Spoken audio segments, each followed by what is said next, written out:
mendapati saya ditag seseorang dari akun Instagram bahwa saya di situ dicemooh gitu lah mengenai statement saya tentang sesuatu gitu yang menurut pendapatnya itu beda gitu.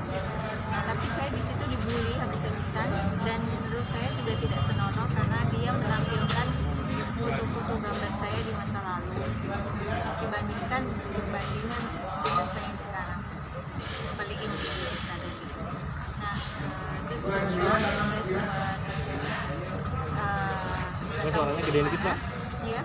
Suaranya gede. Saya sempat shock dan bingung mesti gimana gitu karena saya takut mudorotnya lebih besar juga kan ketika saya ngomong ke media, tetapi teman saya menguatkan bahwa hal ini nih perlu diperjuangkan untuk melawan kebatilan gitu karena kan saya itu udah hijrah, jadi tolong dihormati keputusan saya ini sehingga tidak mengungkit-ungkit aib saya yang di masa lalu gitu. Nah tidak cukup hanya di situ tapi omongannya itu cukup asusila sekali ya tadi. Nah terus akhirnya saya konsultasi sama lawyer supaya diajukan ke pengajuan. Berapa akun yang dilaporkan? 2 akun. Sementara 2 akun karena sebenarnya ada 3 akun.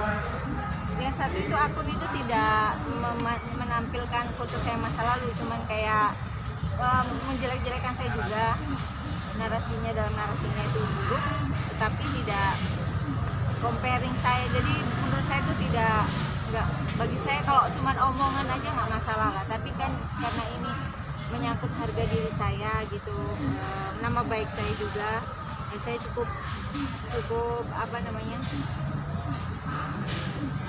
bergulat dalam hati sih mau lanjut atau enggak karena saya sebenarnya tidak perlu lagi publikasi, tetapi menurut pandangan teman saya perlu menyatakan ini semua untuk semua orang tahu ke halayak umum bahwa saya mendeklar diri saya minta bahwa foto-foto lama saya dan video-video lama saya yang masih disimpan oleh siapapun itu saya memohon untuk dihapus, dan saya sudah pernah mendeklar ini ke Instagram saya, dan otomatis sekarang karena ada kejadian seperti ini saya sekali lagi bilang ke masyarakat supaya saya ingin berlepas diri dari perbuatan buruk saya di masa lalu, dan saya ingin supaya foto-foto saya yang belum dihijab itu dihapus semua. Sudah menegur pihak yang bersangkutan secara langsung?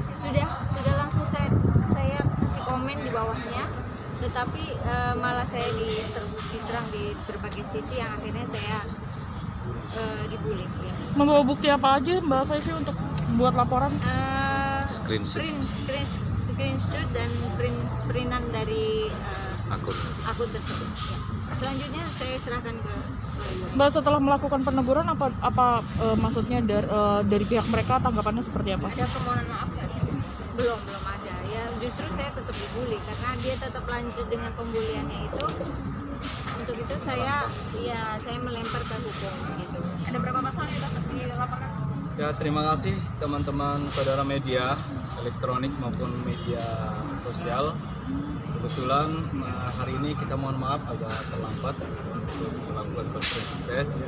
Kami dari kantor pengacara Fakta, Forum Pengacara Kesehatan Tanah Air, saya Pak Gosali, Pak Rudi, Pak Dudi mewakili klien kita dalam rangka ini sebenarnya satu pelajaran pendidikan hukum juga, bahwa apapun yang dilakukan ada konsekuensi hukumnya. Nah, menyangkut persoalan IP klien kita ini sebenarnya lebih kepada pelanggaran Undang-Undang IT pasal 278 junto pasal 3031 KUHP. Nah, jelas di situ ujaran kebencian bahkan nilai sosial yang dikandung di dalamnya ini melanggar. Ada 2 akun yang kita anggap mencukupi alat bukti untuk melaporkan, karena memang secara hukum ini kita anggap memenuhi syarat laporan daripada klien.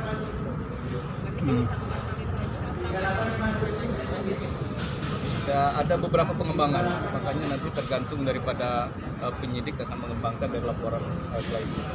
Pak, sorry sedikit isi dari Ini surat laporan dari klien. isi soal yang di Instagram yang menyudutkan Mbak banget tuh apa sih? Mungkin beberapa contoh aja gitu, satu atau duanya kalimatnya yang seperti apa? Oke. Kata-katanya cukup penyidik aja yang tahu ya. Jadi pokoknya gini, bayangkan saja saya yang sekarang berhijrah dengan menutup aurat saya seperti ini dibandingkan foto saya yang masa lalu yang memang saya dulu adalah seorang artis yang ya semua orang tahu gitu. Nah, saya pengen ini menjadi suatu pelajaran juga bahwa hal yang kayak gini ini nggak pantas karena ketika orang sudah berhijrah berarti Allah itu sudah menutup aib kita gitu kan. Jadi nggak pantas kalau orang lain itu membuka-buka sampai sedemikian rupa, apalagi mencemooh, mengcompare, kemudian mencemooh sampai buruk seperti itu kayaknya tidak pantas gitu loh. Saya juga pengen supaya nanti teman-teman saya yang lain juga kalaupun nanti berhijrah juga jangan sampai kejadian seperti saya gitu. Dan ini nggak main-main, saya bismillah bersungguh-sungguh dalam hijrah saya benar-benar baru mengerti akan ilmu agama, itu yang membuat saya berubah seperti ini. Ini semua karena Allah ya. Jadi saya tidak bisa seperti ini kalau tidak karena Allah, karena hidayah dan taufiknya. Jadi bukan hal yang main-main gitu loh. Saya pengennya orang menghargai itu. Sebenarnya banyak dukungan bagus dari netizen, banyak positif. Tapi segelintir orang ini cukup mengusik karena tidak sekedar mencemooh di Instagram saya, tapi dia memposting diri saya di Instagramnya mereka dengan kata-kata yang buruk dan dengan foto-foto saya yang vulgar di zaman dahulu gitu. Bang, ancaman hukumannya seperti apa, Bang? Ancaman hukuman pidananya 6 tahun. Ancaman hukumannya 6 tahun. Sebenarnya ini berawal dari postingan ketika YP ini diwawancara setelah acara salah satu di stasiun TV swasta. Cuma postingan itu kan dipotong sama teman-teman media bahwa yang dipasang kalimat tagline-nya itu musik adalah haram. Sebenarnya itu konsumsi untuk pribadi. YP ini menolak secara halus. Dia tidak ingin menerima job-job menyanyi yang berkenaan dengan musik itu.